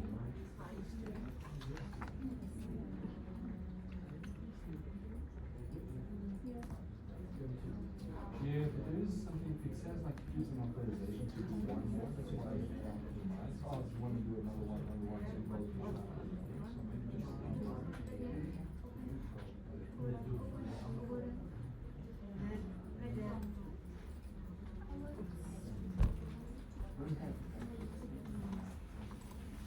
Yeah, the reactor pathway is not in red, so That's fine. Could it- Yeah. what does it mean when it's red I'm color? not sure why they. Right, Well, actually, does say there. What does that say? Red annotation categories denote David defined defaults. Okay, so those are the default pathways for David. Well, that's good to know. Um, So yeah, so with the reactor, just click on chart next to reactor, and then do the same thing. Okay. Same for the others.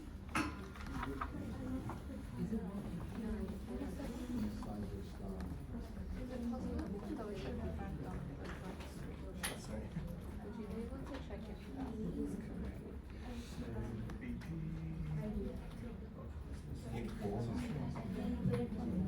That's what those have to be sorted. So you can see the that's the first function. That one's that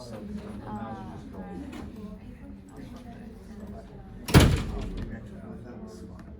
Yeah, you can see we're just getting cell cycles on the And this one on question 5 is on 22. No, it's just showing you how this pipeline runs.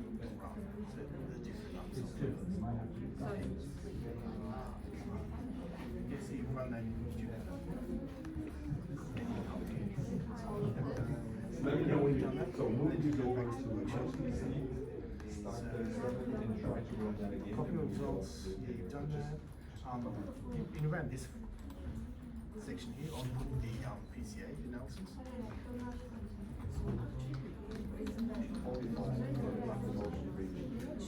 The volcano clause, what if you can get onto that?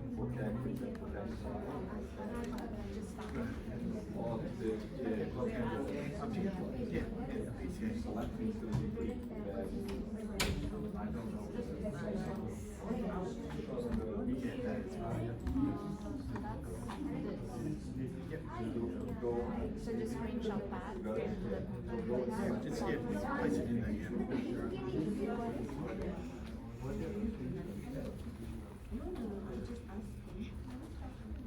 Okay, the PCA is from where? it's this one here. Yeah. And then volcano.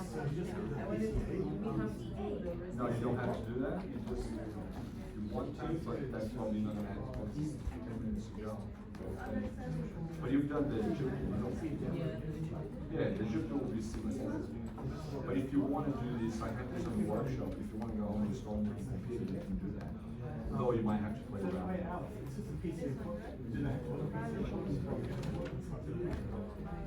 Just put everything you get out of the everything you see there, just copy them over to the workshop.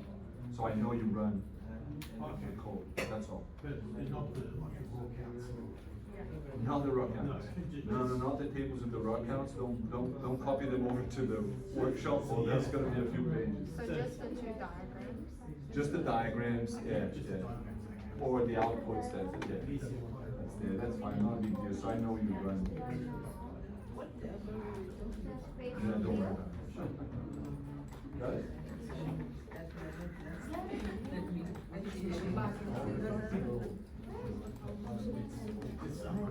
Hey brother, Yeah. just last question. From where to get this one? Oh, it's under the pathway. And then Yeah, pathway. Okay. from the PDF. No, the below one. The red thing. Yeah. It's showing And And how much we have to include? 5 of them. Everything, yeah, 5. 5. Thank you so much. No worries. It will be the same as this one as well. You want to the one.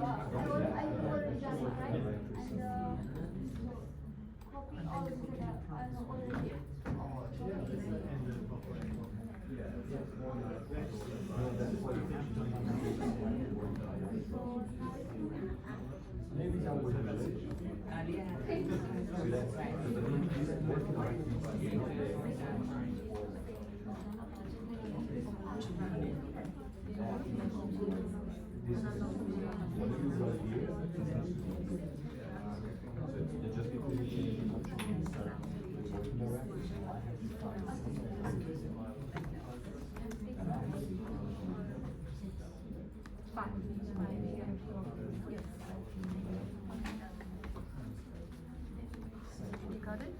Yep. You just do that, I'm sorry. Yeah, just screenshot the two. Yep.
Just last question, right?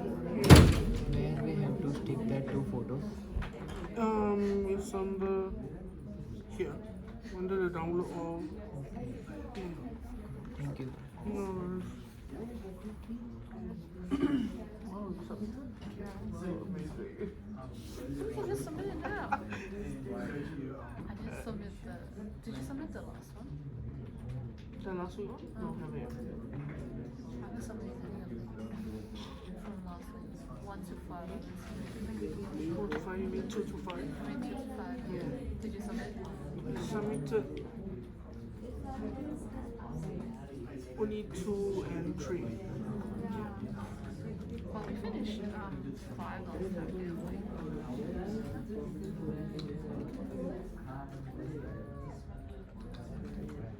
I think it's my letter, it's not my doctor.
If you download it to this desktop, would the people from other PCs see it, or is it just I think it's just yours. Yeah. I think we can create a bank, just drag it to bank.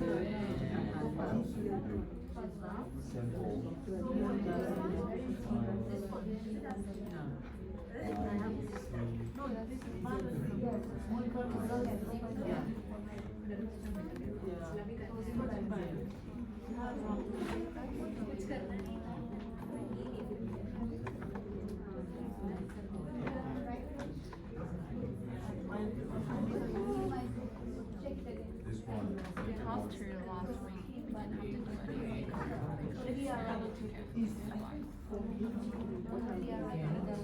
That's fine. That's not really. So I don't think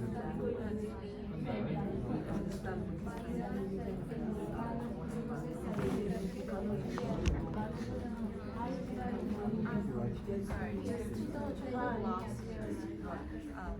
I just want to double check that it's, sorry, task 3, that we have to answer that and paste the origin the GTK file. Yes. I think so. I'm pretty sure that's right. I'm trying to think what it was.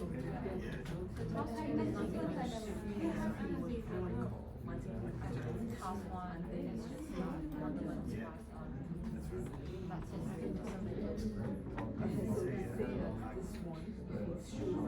that's true. Did you answer that? which one? For the task? It's going to be the task 1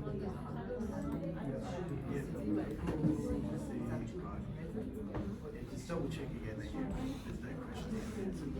Question 9 and question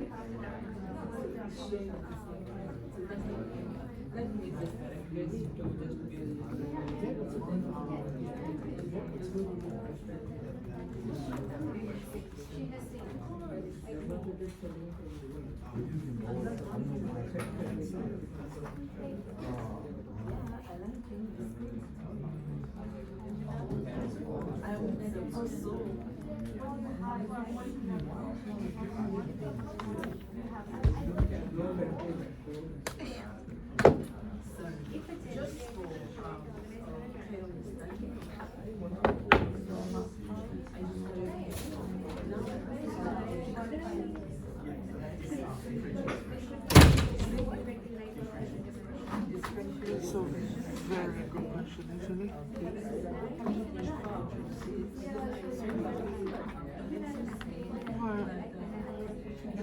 As in, going through the lectures? Yeah, but that was like for the weekly quiz. Yeah.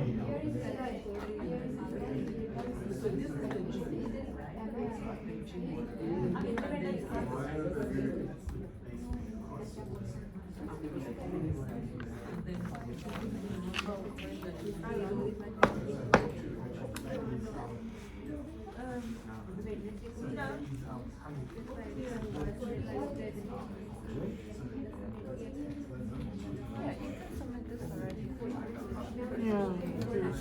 Can you please take this like that? Yes.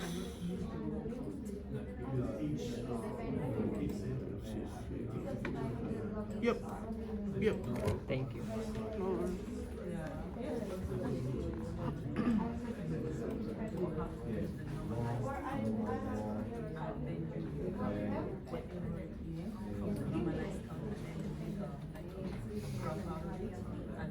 another information that you can infer from it to show that maybe it's down-regulated. When it's negative, most of the time it's down-regulated, or when it's positive, it's up-regulated. So what does down-regulation mean? Less up-regulated. Well, That means the gene is less active. Less transcription of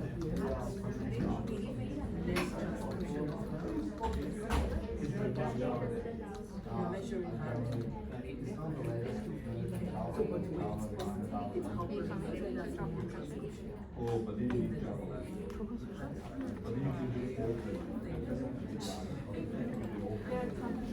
I think anything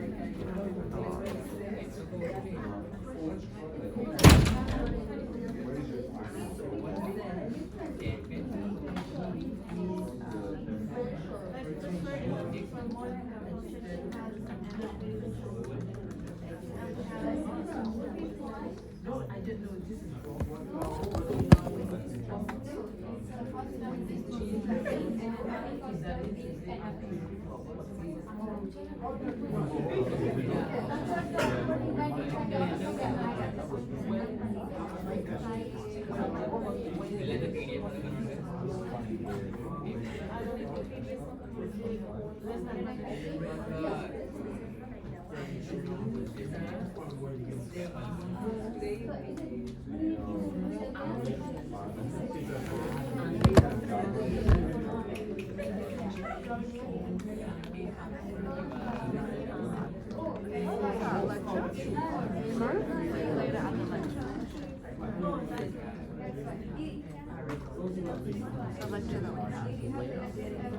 Yeah, what? Is it just called Revision lecture.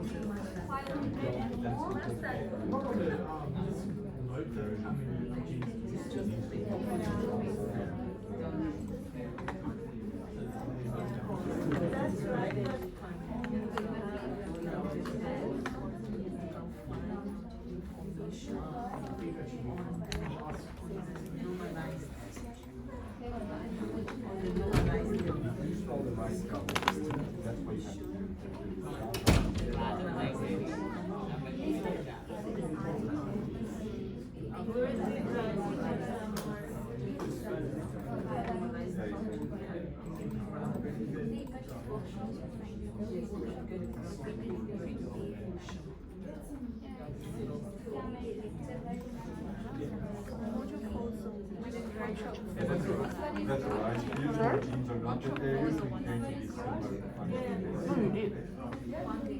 Was it 3 code and 2? Yes. It was the LMs the event game. Yeah, last one was Iris. Yes. You do. No, he's trying. Okay. Workshop 4? Yeah. I think it's workshop 3. Yes. Did I come in for workshop 4? Yeah, Oh, you did. no, open, go for open G.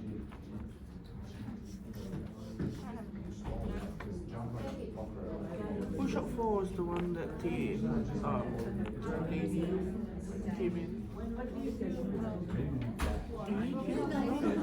Okay. See, but it's more like hacking the world. You gotta So if do it's a lot open, play there, but I think you need to start seeing that version.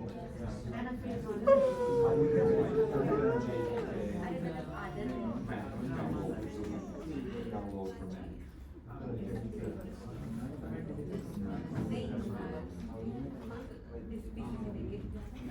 Guys, you can stay around, but it's, you know what, it's almost, I can't see it, 10 minutes to go, so, yeah. So next week, I think you got the message from, the announcement from Edu. We're gonna have a review, which is honestly, just think about the questions you wanna ask. But, I would suggest you guys you all look for all these slides. You don't have to memorize the slides, but look where things are, because although it's an open book, you've got quite a few questions. If you have to then go through all these slides to find where things are, you're gonna take a lot of time. You only have 2 hours to do this. You need to know roughly, remember where, I remember this, outline is there, or an expression is there, whatever it is. Know roughly where in this slide your answer can actually be. And then you guys doing this on Thursday. It's important you don't come on Wednesday, or you don't listen if you don't have the time open for your slot. If you guys from the second batch, which is today, come here. Don't do the test because it's only going to be open for you for that time. Okay, but if you have any issues, then you have to let us know specifically. If you have any problems to access any one of them, then let us know. Come to your own workshop. You get it? No. See, it needs to download the OpenJDK.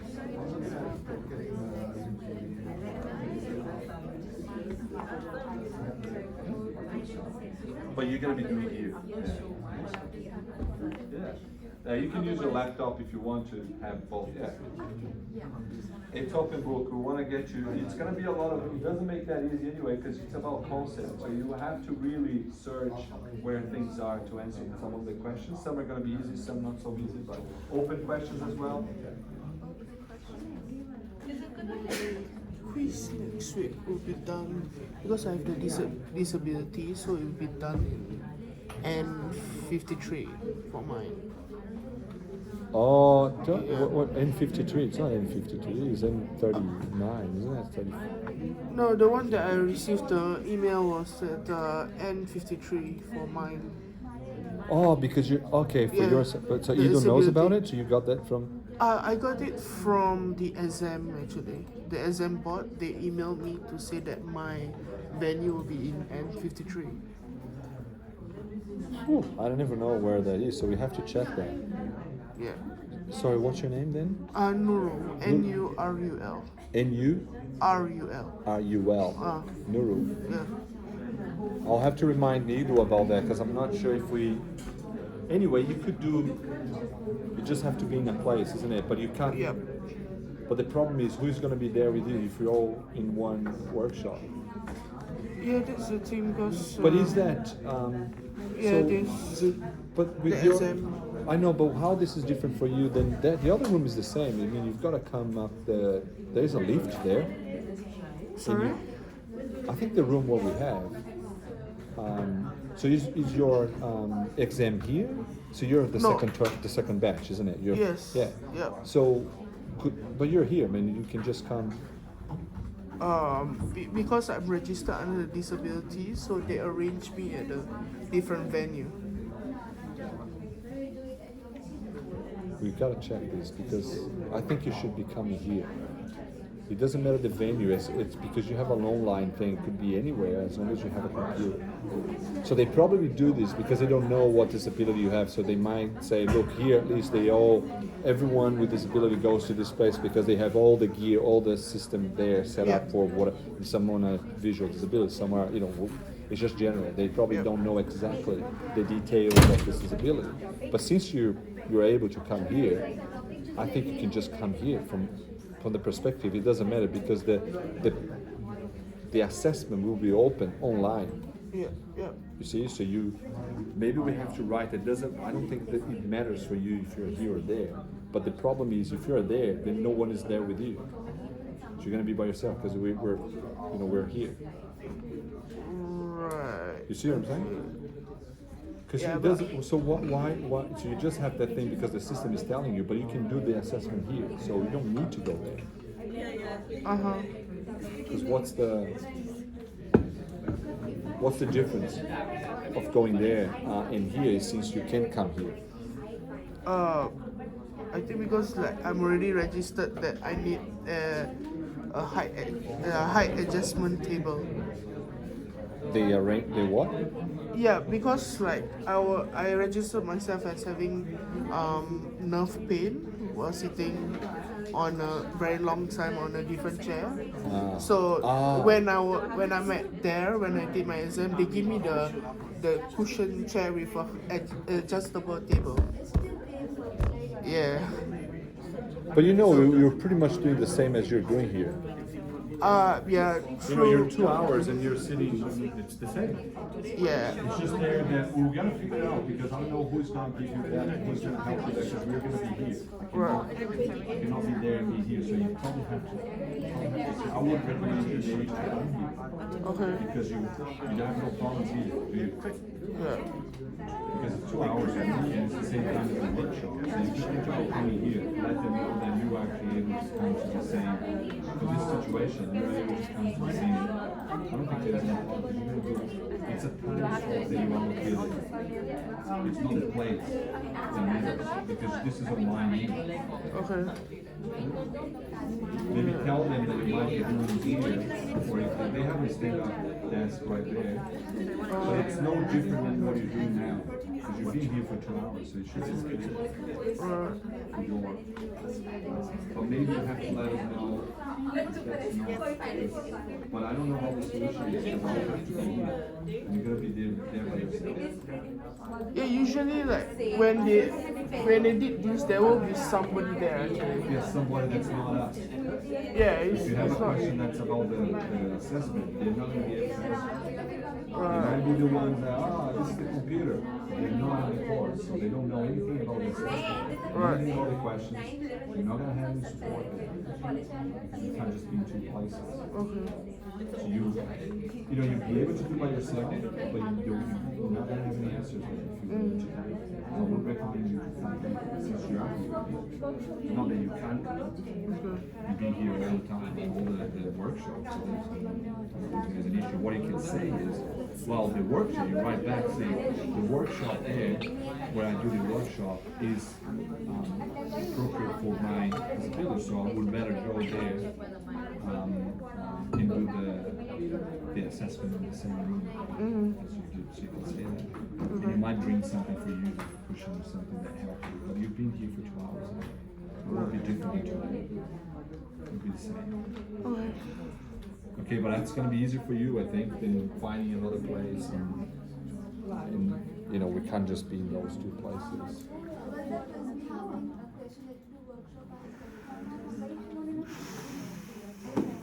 not small, well.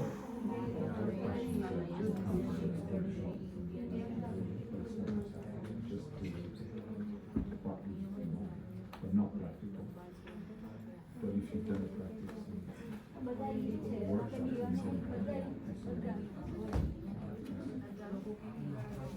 right, just review the slide, that's the best way. And have questions. Yeah, if I arrive later. Yeah, sorry? if I go later. Yeah. You're going for lunch? Yeah, I've got with the capstone. Right, Then I have to okay. see you coming? I don't know. And 16 is just